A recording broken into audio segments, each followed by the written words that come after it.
La esclavitud moldeó las sociedades desde los puntos de vista demográfico, cultural, social y político. Fue más que un sistema de trabajo y explotación. Fue un sistema que marcó conductas, usos y costumbres. Su rentabilidad se basaba en la fácil reposición abundante de bajos precios de los esclavos.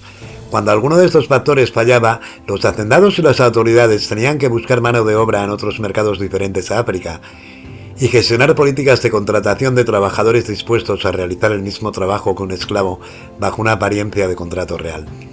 Desde principios del siglo XIX se sucedieron varios planes para el asentamiento de colonos españoles a lo largo del territorio cubano. Una constante en todos fue blanquear la población con colonos inmigrantes blancos, que contribuyeran a frenar la llamada africanización, consecuencia de la entrada continua de africanos esclavizados desde finales del siglo XVIII para trabajar en los ingenios azucareros. A partir de 1812, distintas comisiones integradas por autoridades, hacendados, comerciantes e intelectuales de Cuba evaluaron los proyectos para introducir colonos blancos y trabajadores libres para las tareas agrícolas. Desde 1817, la presión de los ingleses para abolir el comercio de esclavos incidió en el aumento de su precio y redujo sus entradas. A partir de 1836, la disminución de entradas de africanos supuso un desafío para los hacendados y las autoridades, que se esforzaron en mantener e incluso aumentar los niveles de producción de azúcar y la rentabilidad.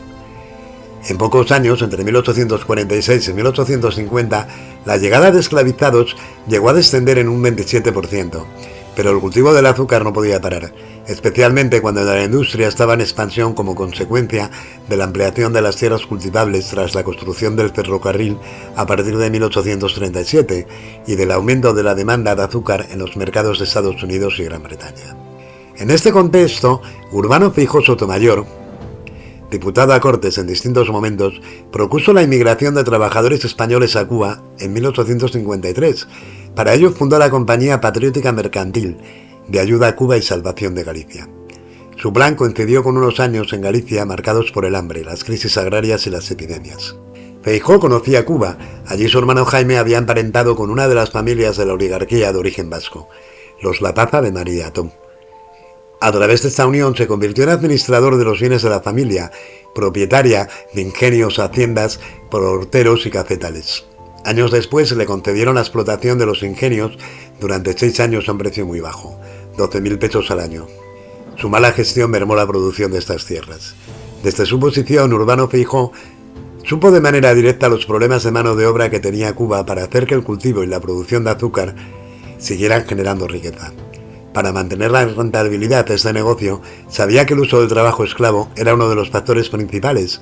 Con su mirada puesta en las dos orillas, en Cuba y en Galicia, elaboró un proyecto cuyos objetivos eran, según sus palabras, socorrer a los desgraciados gallegos y contribuir a la agricultura y aumento de la población blanca. Además, ellos serían una población leal al gobierno español. El proyecto presentado a las autoridades en Cuba el 6 de abril de 1853 preveía el traslado de campesinos gallegos a Cuba, donde trabajarían como jornaleros. Su posición y contactos en Cuba y en España facilitaron que el gobierno español autorizara tal empresa durante 15 años y que los hacendados aceptaran sus condiciones. Para atraerse su beneplácito, Urbano Feijoo indicaba que el trabajo de un solo jornalero gallego equivaldría al que realizaban 2 esclavos africanos. Como en otros proyectos de colonización, el empresario pagaba los gastos del viaje a Cuba, costeaba los 3 primeros meses de aclimatación y proporcionaba 2 mudas de ropa al año. Además, el trabajador, al firmar el contrato, aceptaba recibir los castigos reglados por la ley en el caso de incurrir en faltas o si no cumplía sus obligaciones.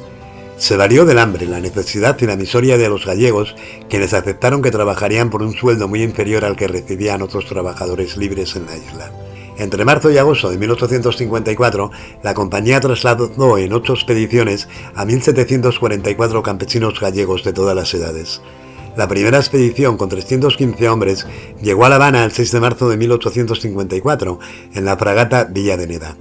La prensa habanera recogió la llegada de los inmigrantes bien vestidos y organizados en pelotones de 25 hombres con capataces, que fueron recibidos con música en el puerto. Si bien sobre el papel se establecía que los jornaleros trabajarían durante 5 años en la agricultura con un salario mensual de 5 pesos, la realidad fue distinta. Acostumbrados al trabajo esclavo, los hacendados recibieron a los contratados gallegos y los trataron como si fueran esclavos. La alusión a la contratación de jornaleros era ficticia. Las condiciones de trabajo se asemejaban más al trabajo servil que al libre. al quedar sometidos los gallegos al mismo sistema de trabajo, alimentación y vejación que tenían los africanos.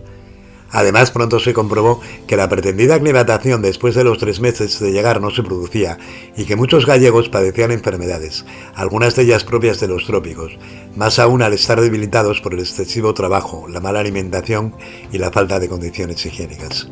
Las malas condiciones de los contratados, quienes dormían sobre esteras tras largas horas de trabajo con escasa limpieza, los abusos del cepo y los golpes, el hambre, la falta de ropas y calzados, y el no recibir los salarios, causaron la huida y muerte de muchos gallegos. Los que eran apresados eran conducidos al depósito de cimarrones, al mismo lugar que los africanos o los chinos, que también habían sido contratados a partir de 1847 como una mano de obra que podía sustituir a los africanos esclavizados. Los abusos y las muertes de muchos de ellos se supieron en Galicia por las cartas que llegaban de Cuba y por el informe estremecedor de Ramón Fernández Armada, uno de los empleados en la empresa de Feijó. Las denuncias y los escándalos saltaron a la prensa y motivaron la revisión del proyecto en las Cortes, que inició el también diputado Ramón de la Sagra. Solicitó que el gobierno discutiera el proyecto y denunció el fin lucrativo de la empresa de Feijó. El proyecto fue suspendido en 1855, sin que los inmigrantes tuvieran derecho a indemnización y sin que mediara condena al culpable.